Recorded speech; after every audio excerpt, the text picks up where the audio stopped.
Olá, estudantes! Tudo bem? Professor Demétrio na área para mais uma aula de Sociologia. Vem comigo? Nessa aula de aperfeiçoamento, iremos diferenciar os regimes democráticos dos regimes autoritários. Legal? E o que vem em sua mente quando você pensa em regimes políticos democráticos? E também em relação aos autoritários? Vamos fazer essa retomada, então, relembrar esses conceitos, diferenciar bem democracia de autoritarismo? Vamos lá? Vamos responder isso ao longo da aula? Vamos então ao conceito geral de regime político. Então, o regime político é o conjunto de instituições, leis e valores que regulam a luta pelo poder em determinada sociedade. Então, o regime político está muito atrelado então, às instituições sociais e às leis que regulam o poder. Então, tudo o que acontece socialmente falando, as grandes mudanças legítimas, digamos assim, relacionadas à legalidade, às leis, elas se dão pelas questões políticas. Elas fazem constantemente dentro das esferas dos poderes, correto? Essa é uma maneira bem bacana. Então, o regime político é um regime, de fato, onde as políticas públicas, por exemplo, são colocadas, é onde há a estruturação social. Bacana? E a democracia? O que é a democracia? É onde o chefe de governo do Poder Executivo é eleito pelo povo. Essa questão da eleição, então, é muito importante dentro dos regimes democráticos de direito. Falando em democracia, a eleição, então, é uma questão importante, a participação popular. Os membros do Poder Legislativo são eleitos pelo povo também. Também uma outra questão importantíssima, a democracia, pessoal, ela parte de uma ideia de existência de mais de um partido. Porque é dentro das tiranias, das ditaduras, digamos assim, que existe um partido único e se reprime a oposição. Na democracia, existe no mínimo são bipartidários ou multipartidários, de 2 ou mais partidos políticos, porque é uma ideia ali de antagonismo em relação aos pensamentos, o que é normal dentro de uma democracia. Segundo o cientista político Adam Przeworski, por existir democracia, é preciso que haja possibilidade do governo perder a eleição. Então, a democracia, pessoal, é uma questão tão interessante que ela parte de um princípio de uma escolha de uma maioria, ela parte do princípio de uma decisão social. E é claro que aqueles que optam de maneira distinta à decisão de uma maioria, elas respeitam a decisão dessa maioria. Isso é um processo democrático, é a aceitação dessa maioria, a aceitação daquilo que a gente coloca nos princípios de escolhas, correto? Então, ganhar e perder é um processo extremamente democrático. Então, Adam Przeworski coloca essa questão para nós. Democracia no Brasil. No Brasil, o processo de ampliação e de participação política é recente. Segundo Nelson Tomasi, os detentores do poder a serviço de uma minoria, por muito tempo mantiveram a maioria da população de fora do processo eleitoral. Para que a democracia ocorra, é necessário o debate livre e racional entre o Estado e os cidadãos. Então, pessoal, quando o professor nos coloca essa questão, que ainda o processo de ampliação da participação é recente, a gente fala ainda, na verdade, não só no Brasil, mas no Brasil talvez como uma referência maior para nós, a gente fala que o próprio processo de democracia é recente na história da humanidade. Quando falamos de Brasil, a gente pega um período republicano, no final do século XIX em diante. Mas mesmo assim, ali no final do século XIX, início do século XX, a participação em relação à democracia também era restrita dentro de uma sociedade patriarcal, uma sociedade machista, uma sociedade elitista, que limitavam a questão também dos votos e da participação popular. Sem contar também, naquelas questões do coronelismo, que muitas vezes também induziam pela força o voto.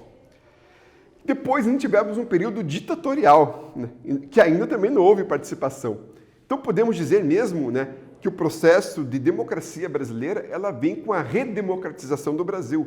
Quer dizer, meados dos anos 80 e ainda mais com a nossa Constituição Cidadã de 88, aí que nós representamos uma totalidade. Então, é muito recente, de fato, um processo maior de democracia dentro do Brasil. Legal? Em relação à participação política ainda, pessoal, as taxas de participação eleitoral no Brasil. De 1889 a 1945, né, primeiro princípio da nossa República, 5% da população, né, tinham essa questão, né, podiam estar participando desse processo eleitoral. Até o Código Eleitoral de 32, as mulheres não podiam votar. Veja que interessante, né? Em 1960, 18% da população, né, tinham acesso a essa questão democrática. Nos anos 80, 47% da população. Em 2006, 70% da população. Né? Quer dizer, mesmo a partir da nossa democracia, ainda do acesso, né, ainda houve, né, questões aí de ordens institucionais, de ordem de conhecimento, né, de ordem mesmo de estruturação, né, da importância social da política, né, para termos realidades que são crescentes, claro, são importantes, né, de 5%, por exemplo, a 70%, é um número muito avançado, mas ainda não podemos colocar a democracia como um princípio totalizante. Seja pelas falhas institucionais, né, da própria ideia de importância da política, do estudo da política, por exemplo, né, para uma conscientização populacional, e até mesmo, pessoal, pelo desinteresse aí, né, pelo desinteresse pessoal mesmo dos sujeitos, às vezes pelo engessamento, né, das questões políticas, às vezes, que podem parecer. Tá certo? Momentos decisivos para o aumento da participação eleitoral dos brasileiros. Quais foram esses momentos que tornaram mais importante a participação eleitoral dos brasileiros? Né? O desenvolvimento das regras eleitorais e das técnicas para o voto. Né? Então, é claro, onde você tem aí uma ampliação das regras, onde você tem uma divulgação das mídias, onde o papel da mídia torna importante, né? Os meios de comunicação de massa ampliam essa questão, né? Instruem, auxiliam, é claro, com um aumento muito grande para isso. Né? Voto secreto com cédulas únicas e impressas, a inovação tecnológica de uma urna eletrônica, o aprimoramento das regras e a fiscalização da justiça eleitoral. Também ajudam muito, né? A partir do momento que você tem teu voto secreto e você não tem mais um voto forçado, muitas vezes, como era o coronelismo, né, que a gente viu ali nas antigas políticas e regimes, como o regime de café com leite, por exemplo, em Minas e São Paulo, você tinha uma imposição muito grande do voto, relacionado ao voto ali ao mercado de trabalho, por exemplo, você não tinha um processo democrático. Então, hoje, cada vez mais, você tem aí, né, uma legitimidade, né? Você tem aí uma questão, digamos, que torna o aparelho democrático, digamos, muito mais justo, muito mais equilibrado e que traz os resultados, de fato, de uma manifestação popular. Legal? Vamos, então, à nossa primeira atividade. Quais são as maneiras de participação política no Brasil? Você interage com a política de que maneira? Na sua opinião, quais seriam as formas de aprimoramento da participação política no Brasil? Vamos responder, então, esses 3 questionamentos dessa atividade? Tempinho para vocês.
E aí, pessoal, refletiram?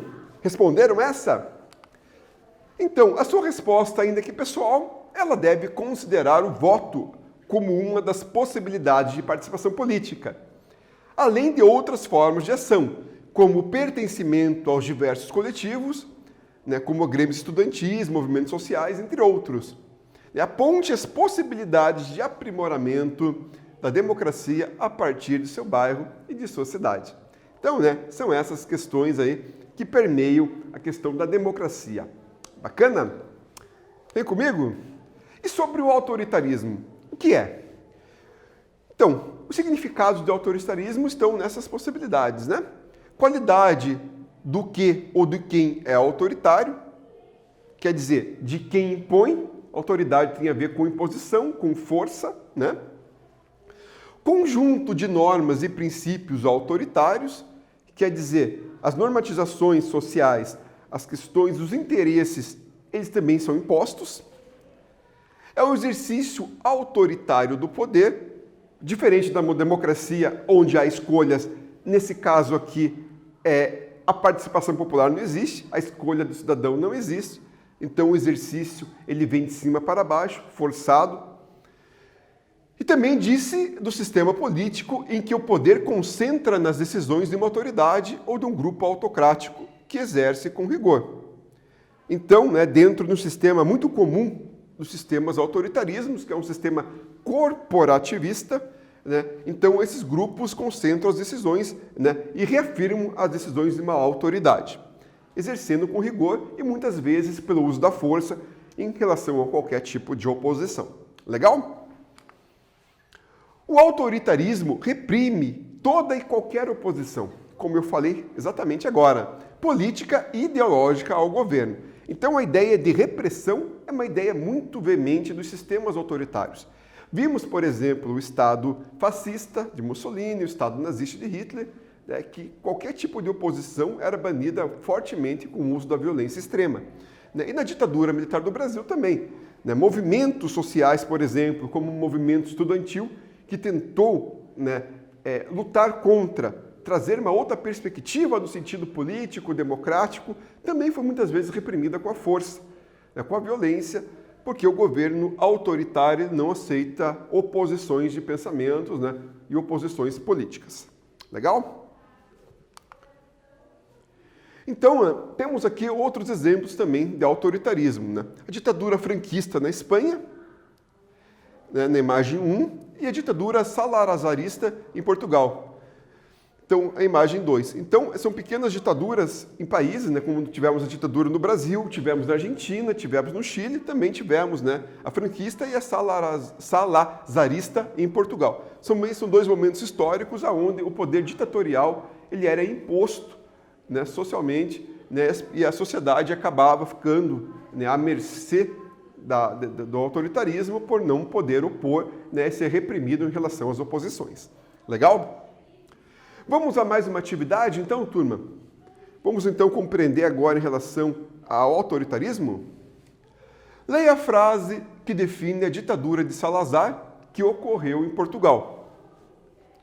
Quando estava no poder, centralizava os poderes executivo e legislativo, chegando a acumular ministérios como os das colônias e o da guerra. Proibia greves, partidos políticos e implantou o sistema do modelo unipartidário. A partir desse trecho, aponta as características do autoritarismo presentes no caso português. Veja que interessante, pessoal. Então, ele centralizava o poder executivo e legislativo, quer dizer, ele não dialogava com poderes como o poder legislativo, por exemplo. Então, ele mesmo legislava a favor de seus interesses. E acumulava ministérios. Quer dizer, ele é tão centralizador que mesmo questões que estavam para além de algumas questões próprias das ideias de poderes também eram centralizadas.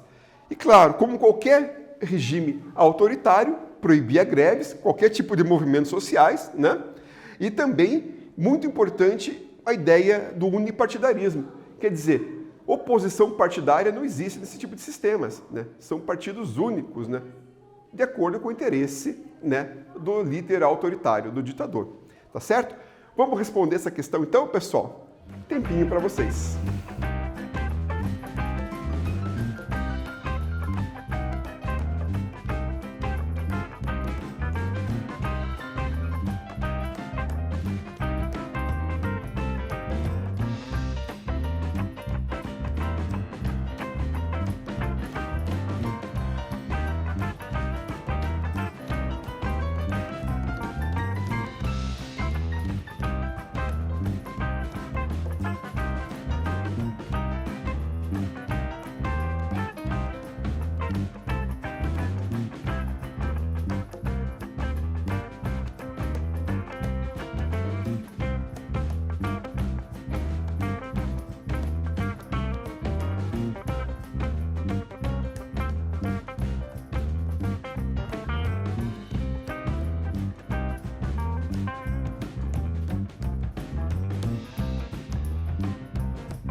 E aí, pessoal, responderam essa daqui? Legal o exercício, né?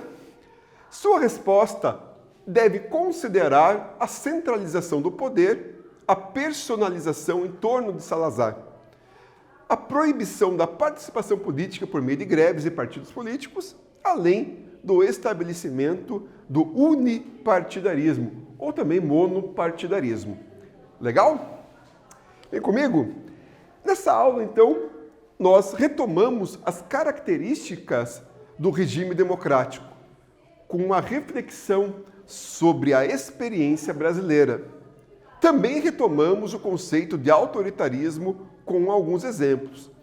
Então, nós dialogamos primeiramente dentro de um contexto da democracia, que é um contexto que parte do princípio da participação popular nas escolhas, em relação ao Estado, e do outro lado, ao contrário, o autoritarismo, onde a participação não existe, e a política, digamos assim, ela é feita a partir dos interesses do líder autoritário. Legal? Agradeço demais a participação de vocês, espero que vocês tenham gostado, um forte abraço do professor Demétrio para vocês, até a próxima.